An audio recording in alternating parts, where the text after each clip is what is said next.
앵무새를 키우는 어느 남자 집사님이 있었습니다. 이분이 그런데 늘 하는 말이 아이고 죽겠네, 이 말을 늘 달고 살았습니다.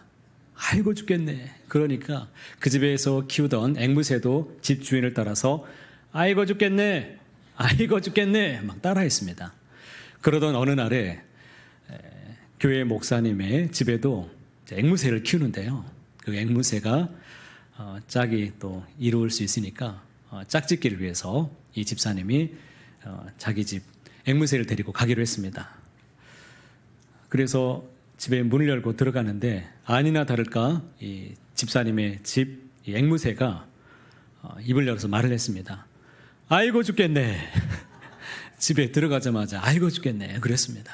그랬더니 목사님 집의 앵무새가 답례로 말을 했습니다. 내 믿음대로 될지어다. 놀라운 일이 일어났습니다. 내 믿음대로 될지어다. 우리가 살면서 입에 달고 의식적으로 무의식적으로 우리가 아이고 죽겠다, 아이고 죽겠네 이런 말을 많이 하는데요, 이제부터 말을 좀 바꿨으면 좋겠습니다.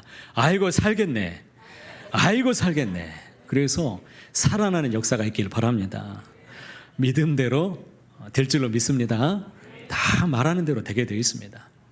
우리는 십자가에 나타난 하나님의 의로 말미암아서 구원을 받았습니다.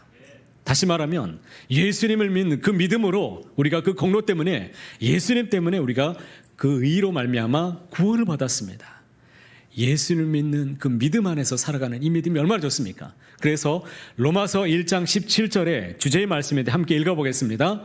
복음에는 하나님의 의가 나타나서 믿음으로 믿음에 이르게 하나니 기록된 바 오직 의인은 믿음으로 말미암아 살리라 함과 같으니라. 아멘. 예수님을 믿는 믿음으로 믿음에 이르게 하신다라고 말씀하셨습니다. 우리는 예수님을 믿기 때문에 의롭게 된 사람들입니다. 의인이 되었습니다. 그러면 의롭게 된 우리는 이제 어떻게 살아야 됩니까? 오직 의인은 무엇으로 말미암아? 믿음으로 말미암아 사시기를 바랍니다. 사도 바울은 이 믿음에 대해서 강조를 많이 했죠. 이신층의 복음에 대해서 가르치기 위해서 1장부터 로마서 8장까지 믿음에 대해서 강조하다 보니까 자칫 오해하면 우리가 구원에 있어서 중요한 것이 믿음만 중요하고 그러면 행위는 중요하지 않구나라고 여길 수 있는데 그렇지 않습니다. 만약에 그렇게 여기고 계신다면 우리가 복음에 대해서 잘못 오해하고 있는 것입니다. 사도 바울은 믿음만 강조한 것이 아니라 복음과 더불어서 말씀의 이 순종, 행위에 대해서도 굉장히 강조를 참 많이 했습니다. 오늘 말씀 17절에 있는 말씀을 함께 읽어보겠습니다. 유대인이라 불리는 내가 율법을 의지하며 하나님을 자랑하며. 아주 귀한 말씀이죠. 유대인이라고 불림을 받는 이 사람들은 누구의 자손입니까? 아브라함의 자손들이죠. 그러면서 이 사람들은 하나님으로부터 율법을 받았습니다. 그리고 할례를 받았기 때문에 이 사람들은 무엇보다도 이 특권의식, 선민에 대한 하나님의 백성이라는 이 특권의식이 굉장히 많이 있었습니다. 그런데 21절에 이 사람들에게 사도 바울이 뭐라고 말합니까? 그러면 다른 사람을 가르치는 내가 내 자신은 가르치지 아니하느냐? 도둑질하지 말라. 선포하는 내가 도둑질하느냐라고 그들에게 신랄하게 지금 책망하고 있습니다. 이렇게 책망한 이유가 도대체 무엇입니까? 그 이유는 한마디로 말하면 특권의식은 가지고 있었는데 그에 따르는 책임의식은 가지지 못했기 때문입니다. 특권과 책임, 이 말은 동전의 양면과 같습니다. 그러니까 특권이라는 이 말은 그 말 자체에 이미 책임 있는 자리에 내가 있다라는 것입니다. 책임을 맡은 자리에 있는 것이 바로 특권이죠. 그래서 유대인들은 율법을 받았고 유일하신 하나님을 자랑하고 있었지만 실제적으로 이 사람들은 그에 따르는 삶을 살지 못했다라는 것을 바울이 그들에게 지금 책망하고 있는 것입니다. 야고보서에서는 행함이 없는 믿음은 어떤 믿음이라고 말했습니까? 죽은 믿음이라고 말했습니다. 이 점을 지금 사도 바울 역시 오늘 본문 속에서 이 점을 똑같이 강조하고 있다는 것을 우리는 주목해야 될 것입니다. 그래서 23절 말씀도 함께 읽어보겠습니다. 율법을 자랑하는 내가 율법을 범함으로 하나님을 역되게 하느냐. 이렇게 지적하고 있는 사도 바울은 이 문제로 인하여 그 자신도 얼마나 고민하고 있는지 모릅니다. 우리는 바울의 이러한 고민의 흔적을 고린도 교회에 그가 서신서를 보내면서 쓰여진 말씀을 통해서도 우리는 알 수 있습니다. 고린도전서 9장 27절 말씀 함께 읽어보겠습니다. 내가 내 몸을 쳐 복종하게 함은 내가 남에게 전파한 후에 자신이 도리어 버림을 당할까 두려워함이로다. 여기서 버림을 당한다는 이 말은 부적격자로 제외된다는 뜻입니다. 바울은 남들에게 복음을 전하면서 이렇게 살아야 됩니다, 이렇게 순종해야 됩니다라고 가르치며 증거했지만 정작 자신이 하나님의 말씀을 제대로 따르지 않고 지키지 않음으로 인해서 오히려 복음에서 제외될까 봐 그가 날마다 이와 같이 몸부림치면서 살았다라고 지금 고백하고 있습니다. 그렇다면 우리는 어떻습니까? 우리는 이와 같은 고민이 있으십니까? 우리가 이 자리에 예배하고 봉사하고 섬기지만 과연 내가 하나님 앞에 이런 말과 일치된 삶을 내가 지금 살아가고 있는지, 여러분 이런 고민들이 있으신지요? 저는 이 말씀을 준비하면서 제 마음속에 참 많이 아픔이 있었습니다. 때로는 말씀을 증거하면서 이렇게 살지 못하는 교우들을 생각하면서 이렇게 살아야 된다라고 강조하기도 했고, 또 너무 중요한 말씀이기 때문에 외치면서도 말씀을 전했습니다. 그런데 정작 제 자신이 그렇게 지금 살아가고 있는가, 제 자신에게 다시금 반문해 볼 때 하나님 앞에 한없이 부끄럽고 연약함을 고백하게 됩니다. 국회의원에게는 소위 면책특권이라는 것이 있습니다.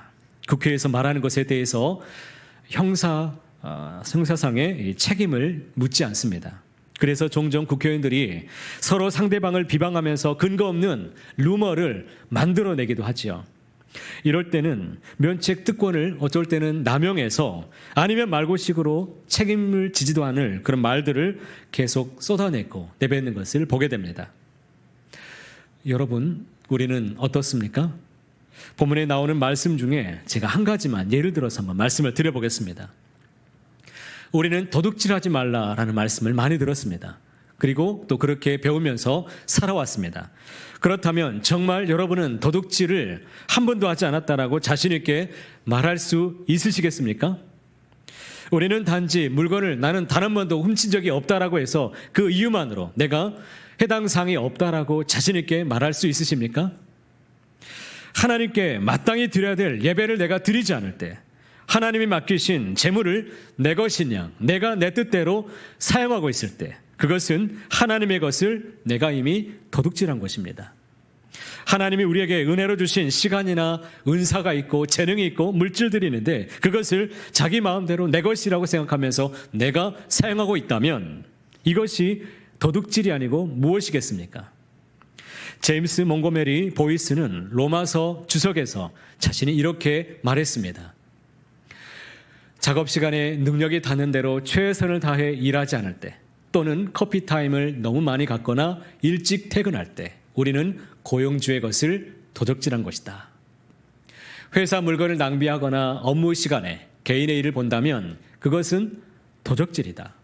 물건을 팔 때 제값을 받지 않고 올려받으면 그것은 도적질이다. 고용주들의 경우에는 피고용인들이 건강을 해치게끔 작업 환경을 방치하게 두었다면, 그리고 일한 만큼의 급료를 주지 않는다면 그것은 피고용인들의 것을 도적질한 것이다. 이렇게 말했습니다. 이런 관점에서 본다면 누가 과연 하나님의 이 말씀 앞에서 자유로울 수 있을까요? 우리의 재능, 시간, 돈을 낭비한다면 여러분, 모든 것이 그것은 우리 자신의 것을 도적질한 것이다 라고 말했습니다. 이렇게 살지 못하기 때문에 우리 그리스도인들의 이름이 지금 땅에 떨어지고 있는 것 아니겠습니까? 그렇기 때문에 지금 이 시간에 저와 여러분에게 정말 말하고 도전하고 싶은 것은 이 땅에 떨어진 말씀의 권위를 이제 우리의 삶을 통해서 다시금 회복하며 나아가게 되시기를 간절히 소망합니다. 무엇보다도 우리 서강교회가 주님의 빛을, 이 뜻을 잘 감당하고, 그리고 이 사회에 영향력을 줄 수 있는 교회의 사명을 잘 감당하려면 이 강단의 권위가 우리 안에 살아나야 됩니다. 강단의 권위가 살아야 됩니다.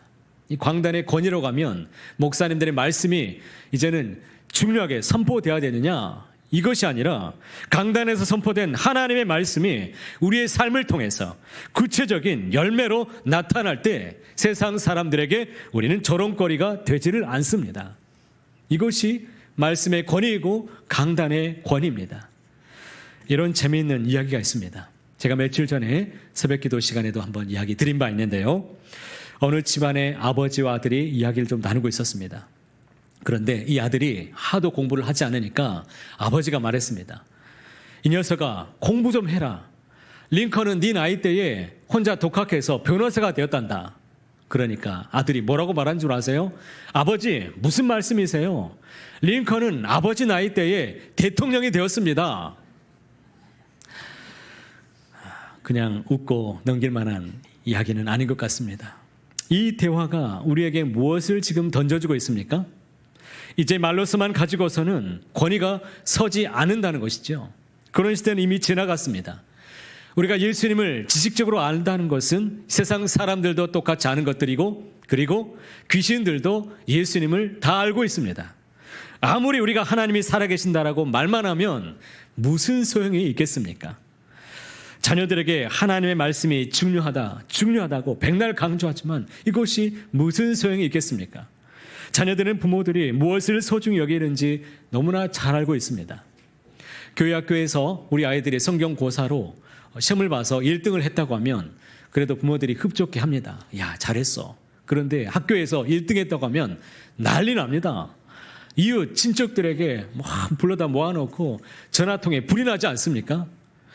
아이들은 우리 부모가 하나님을 믿고 순종하는 것이 최고라고 말은 하지만 진짜로 좋아하는 것은, 우리 부모가 좋아하는 것은 학교에서 내가 1등하는 것이고 좋은 대학에 들어가는 것이고 좋은 직장에 들어가는 것이라고 이미 그렇게 생각하고 있다는 것입니다. 그러므로 29절의 말씀처럼 우리는 이 할례를 어디에 받으라고 말씀합니까? 마음에 할례를 받으라고 말씀합니다. 하나님의 말씀, 이 말씀을 우리는 우리 가슴에 받아야 될 것입니다. 하나님의 말씀을 가슴에 받아서 말씀에 순종해내서 그래야만이 우리 삶 속에 능력 있게 하나님께서 주장해 주실 줄로 믿습니다. 그렇지 않으면 우리 또한 외식하는 사람에 그냥 불과합니다. 사랑하는 성도 여러분, 오직 십자가의 은혜를 꼭 붙잡으시길 바랍니다. 십자가에 나타난 그 의, 복음, 예수 그리스도를 꼭 붙잡으시길 바랍니다. 우리로서는 하나님의 말씀을 내가 순종해낼 수 있는 능력은 없습니다. 내가 이 말씀대로 내가 살아야지, 나도 용서하고 정말 사랑하고 내가 섬기면서 살아야지. 여러분, 그렇게 쉽습니까? 어렵습니다. 그렇기 때문에 주님의 능력을 힘입을 수 있도록 기도해야 됩니다. 하나님의 말씀을 내가 잘 감당할 수 있도록, 순종할 수 있도록 주님, 내게도 능력을 주십시오. 이렇게 구하시길 바랍니다. 이 말씀이 에스겔 36장 26절 이하에 있습니다. 이렇게 구하시길 바랍니다. 말씀 띄워주세요. 같이 함께 읽겠습니다. 또 새 영을 너희 속에 두고 새 마음을 너희에게 주되 너희 육신에서 굳은 마음을 제거하고 부드러운 마음을 줄 것이며 또 내 영을 너희 속에 두어 너희로 내 율례를 행하게 하리니 너희가 내 규례를 지켜 행할지라. 이 말씀 그대로 보시면 하나님께서 말씀을 잘 행하고 감당할 수 있도록 무엇을 주시겠다고 말씀하십니까? 새 영과 새 마음을 주어서 우리로 하여금 말씀을 행할 수 있도록 능력을 주시겠다고 말씀하십니다. 뿐만 아니라 우리 육신의 굳은 마음을 제거하고 부드러운 마음을 주셔서 감당할 수 있도록 능력을 주시겠다고 말씀하십니다. 우리 하나님이 이와 같이 주님의 영을 주셔서 우리로 하여금 주의 말씀을 행할 수 있도록 지켜낼 수 있도록 능력을 주실 것입니다. 그러니 주님 앞에 구하시길 바랍니다. 하나님께서 유대인들에게 율법을 주신 이유가 도대체 무엇입니까? 율법을 순종함으로 하나님의 백성답게 살아가도록 하기 위해서입니다. 거룩한 제사장 나라가 되어서 열방을 구원하는 놀라운 도구로 하나님이 쓰시기 위함이었습니다. 우리도 마찬가지입니다. 하나님께서 우리에게 하나님의 말씀을 주신 이유가 도대체 무엇입니까?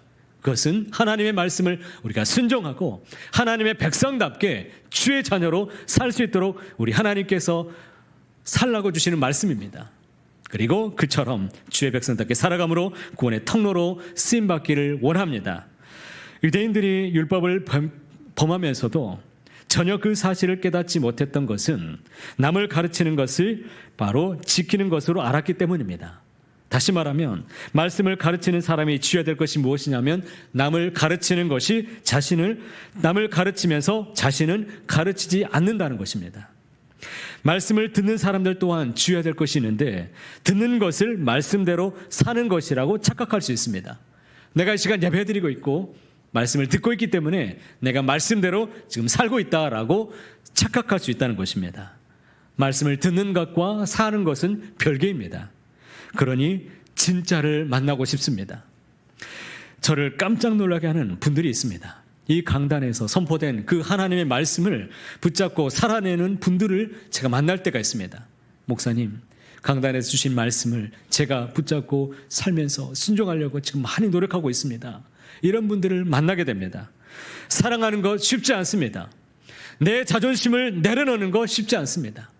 남을 섬기는 것 쉽지 않습니다. 용서하는 것 쉽지 않습니다. 그러나 우리 주님께서 우리에게 말씀하십니다. 요한복음 14장 15절에 같이 함께 읽겠습니다.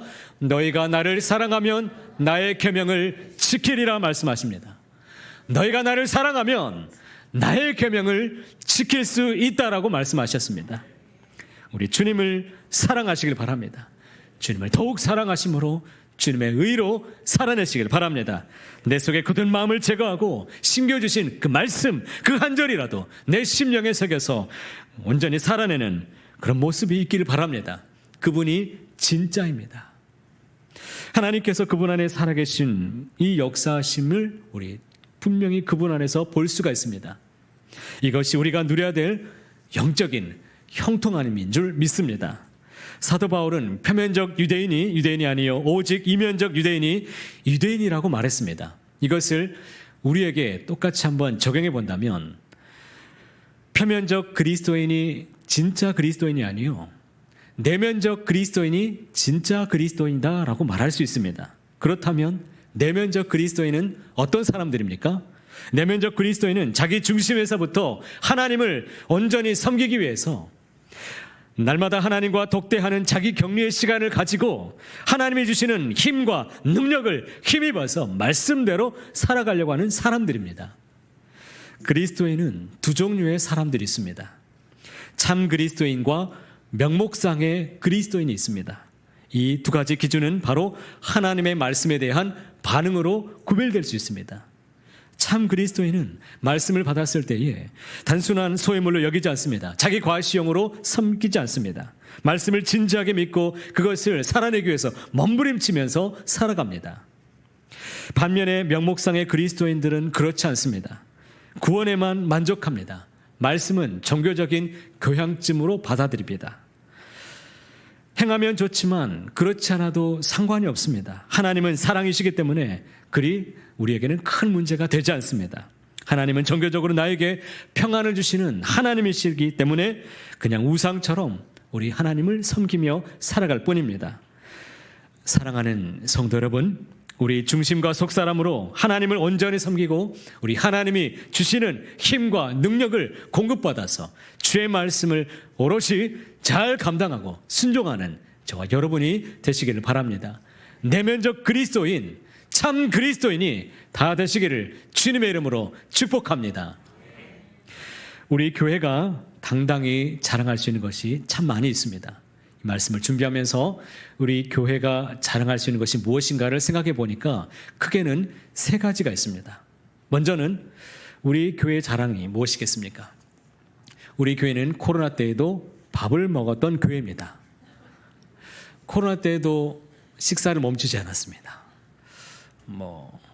법규를 어겼다는 이 저차원적인 이야기를 하려고 하는 것이 아니라 지금도 1부에도 또 2부 예배 끝나도 계속해서 양식을 계속해서 공급해주고 있습니다. 여러분, 이런 교회 흔하지 않습니다. 밖에 나가면요, 코로나 지나고 났지만 아직도 교회에서 식당을 운영하지 못하는 교회가 아주 많습니다. 밥 먹으러 교회 나오라고 해도 됩니다. 자랑해도 되십니다. 실제로 우리 청년들에게 밥 먹으러 교회에 나오라고 얘기를 합니다. 우리 아이들 중에는 밥을 끼니를 제대로 먹지 않고 거르는 아이들도 참 많이 있습니다. 그래서 밥 먹으러 교회 왔다가 영양식도 먹고 가니까 얼마나 좋습니까? 우리 교육 전도사님 중에는 어떤 분은 다른 교회에서는 밥을 주지 않으니까 교회에서 수고하고 봉사하는데 쫄쫄 굶면서 속이 쓰려가지고 늘 위장병을 달고 살았는데 우리 교회에 와서 위장 속쓰림이 사라져버렸다는 겁니다. 놀라운 역사입니다. 여기서 우리 교회가 자랑할 수 있는 것이 무엇입니까? 어렵고 힘들었어도 하나님 앞에 예배하는 일, 그리고 성도 간에 교제하는 일은 정말 최선을 다했다는 것이죠. 무엇보다도 이처럼 그만큼 믿음대로 살려고 노력했다는 말씀입니다. 두 번째로 저는 다른 목사님들을 만나면 이렇게 얘기합니다. 목사님들 중에는 대체로 만나면 좀 힘든 이야기, 부정적인 이야기도 간혹 할 수 있습니다. 하지만 저는 만나면 자랑을 좀 많이 합니다. 우리 교회의 자랑이 무엇이겠습니까? 우리 교회는 하가다 하는 교회다라고 제가 말합니다. 하가다가 무엇입니까? 하나님의 말씀을 읊조리면서 떠나지 않도록 묵상하고 기도하며 읊조리는 것입니다. 우리 교회가 작년에 70주년이었는데 2024년에 우리 교회가 몇 번을 하가다 한 줄 아십니까? 몇 번을 하가다를 한번 읊조렸겠습니까? 개인이 10,000번 하신 분도 여러 명 있잖아요. 10,000번 읊조리려면 식음을 전폐해야 됩니다. 아무것도 하지 않고만 해야만이 가능한 일이에요. 그런데 몇만 번을 읊조린 줄 아십니까? 놀라지 마세요. 무려 1,000만 번을 넘겼는데 1900만을 넘겼습니다. 1940만 번을 읊조렸습니다. 전혀 놀라운 표정들이 아닌데요. 놀라도 되세요. 깜짝 놀라도 됩니다. 이렇게 말씀을 읊조리고 그분들이 이렇게 하나님의 말씀을 떠나지 않고 내 입에 늘 하나님의 말씀을 거하게 하며 말씀대로 살아내고 교회에서 기도하고 수종해내며 살았기 때문에 우리 교회가 이처럼 평안하여 든든히 서가는 줄 믿습니다. 교회가 성장하고 부흥하며 다음 세대가 일어나고 있는 줄 믿습니다. 아이들도 영향을 받아서 부모들이 하가다는 우리 부모들이 있는 그 가정은 자녀들도 하가다를 합니다. 그것도 심지어 영어로 하가다를 하는 친구들이 있습니다. 그런 아이들에게 하나님이 어떤 은혜를 주시겠습니까? 여호수아 1장 8절의 은혜를 하나님이 분명히 약속해 주셨습니다. 이 율법책을 내 입에서 떠나지 말게 하며 취하로 그것을 묵상하여 그 안에 기록된 대로 다 지켜 행하라. 그리하면 내 길이 평탄하게 될 것이며 내가 형통하리라. 아멘.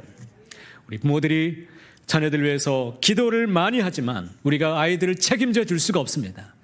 하지만 하나님의 말씀, 이 말씀이 우리 속에 들어가고 그 말씀을 읊조리면서 살아가는 자녀들이 있다면 이 말씀이 우리 자녀들의 평생을 지켜줄 것입니다.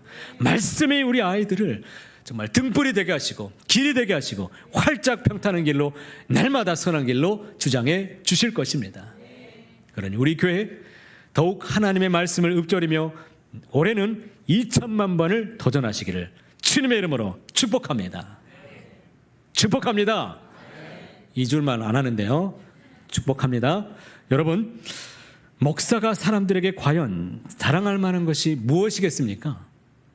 우리 교회 성도들이 하나님의 말씀을 가지고 살아가고 있다. 말씀 안에 살아간다. 이것보다 더 큰 면류관이 어디 있습니까? 최고의 면류관이요. 자랑입니다.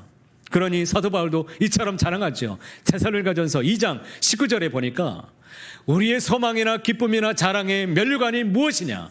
그가 강림하실 때 우리 주 예수 앞에 너희가 아니냐?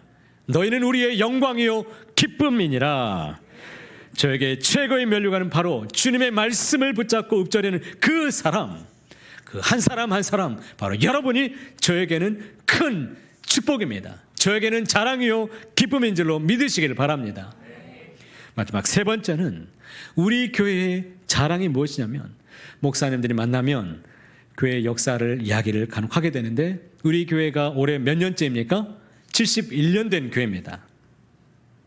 71년의 해를 맞이했는데 저에게 몇 대째냐고 물어봅니다. 그러면 제가 4대째라고 말합니다. 그러면 이분들이 다 놀랍니다. 이야, 정말 그 교회 건강한 교회다. 목사님 교회 정말 건강한 교회다라고 칭찬합니다. 저를 칭찬하는 게 아니라 여러분을 칭찬합니다. 대단한 거예요. 어떤 목사님은 40년 역사를 갖고 있는데 그 40년째 자기가 10번째 목사를 하는 거예요. 어떤 교회는 72년의 역사를 갖고 있는데 어떤 분이 13년째 목사를 하는 겁니다. 자랑할 수가 없습니다. 그런데 저는 당당하게 말할 수 있습니다. 물론 71년의 역사 가운데 늘 기쁜 일만 있었겠습니까? 좋은 일만 있었습니까? 우리 안에 아픈 일도 있었고 때로는 눈물 흘린 일도 있었을 것이고 아픈 일도 많이 있었을 것입니다. 그러나 이 교회 믿음으로 지키고 정말 사랑으로 섬겼던 그 섬김의 사람들을 통해서 우리 교회가 지금도 평안하여 든든하게 서가고 있는 줄 믿습니다. 하나님이 그분들을 바라보실 때 얼마나 칭찬과 존귀로 영광스럽게 인도해 주시겠습니까? 데살로니가전서 1장 6절 말씀도 함께 읽어보겠습니다. 너희는 많은 환난 가운데서 성령의 기쁨으로 말씀을 받아 우리와 주를 본받은 자가 되었으니 그러므로 너희가 마게도냐와 아가야에 있는 모든 믿는 자의 본이 되었느니라. 이 말씀을 보겠습니다. 이 말씀은 교회가 무엇인가를 말씀합니다. 정의를 내려줍니다. 여러분, 우리 교회는 어떠한 환경 속에서도 성령의 기쁨으로 말씀을 받아서 그 말씀을 살아내는 교회가 되기를 바랍니다. 이것이 바로 진정한 참다운 교회입니다. 그 말씀을 받아서 우리가 주님을 본받은 자가 되기를 바랍니다. 예수님을 알고 닮고 본받아서 그 말씀대로 살아내는 교회, 진정한 참다운 그리스도인이 차고 넘치는 교회, 소문난 교회가 되기를 바랍니다. 사랑하는 성도 여러분, 저는 바라기는 저와 여러분이 이와 같이 칭찬받는, 존귀하게 쓰임받는 교회가 되기를 바랍니다. 진정한 그리스도인, 내면적 그리스도인이 되시기를 바랍니다. 그래서 정말 진실한 믿음으로 하나님 앞에 서가는 저와 여러분 되시기를 간절히 소원합니다.